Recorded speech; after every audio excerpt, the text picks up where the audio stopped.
About 3 months ago, I wrote a piece on Digital Core Real Estate Investment Trust. I said that I was not attracted by its seemingly high distribution yield because one of its largest customers could go bankrupt. Today, I read that the trust's second largest customer, which accounted for almost 23% of its rental revenue, has filed for bankruptcy protection on June 4, 2023. During Evening with AK and Friends 2023, I warned that in an environment of heightened inflation and rapidly rising interest rates, many businesses which thrived on cheap money would find it hard to cope. Unfortunately, many startups and tech companies fall into this category.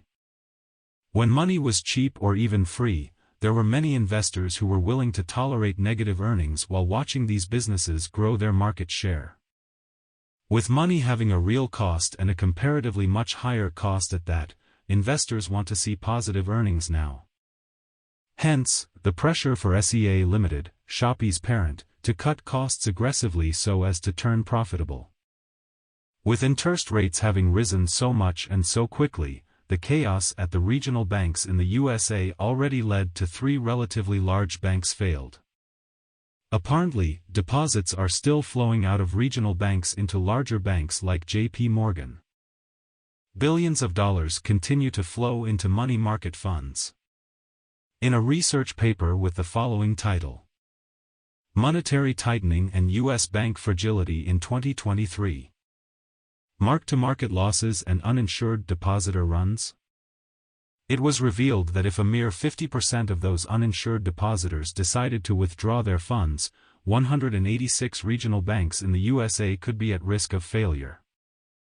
So, Warren Buffett and Charlie Munger could be right. This isn't over yet. While waiting to see if more banks could go under, businesses which are highly leveraged could fail one by one. This could pick up pace as the USA sails into a highly anticipated recession. Investors are less willing to pump in more money into growth businesses only to watch their money being burnt now. If you want an example, we have one right here in Singapore. Its name is Grab. Why not borrow money from the banks instead? Well, the chatter is that banks are becoming more cautious when they lend money now too.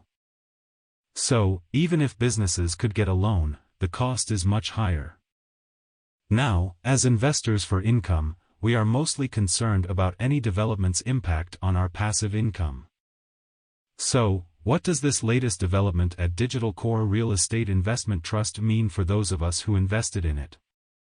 When a customer goes bankrupt, it is worse than a customer downsizing or right-sizing their rental requirements.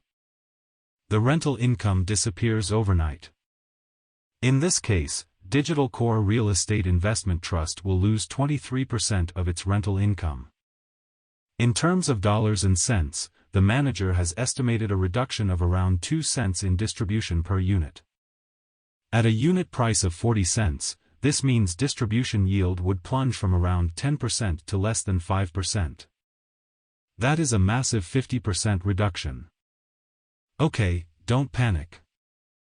The good news is that the many facilities which this customer currently rents are partially occupied by other companies.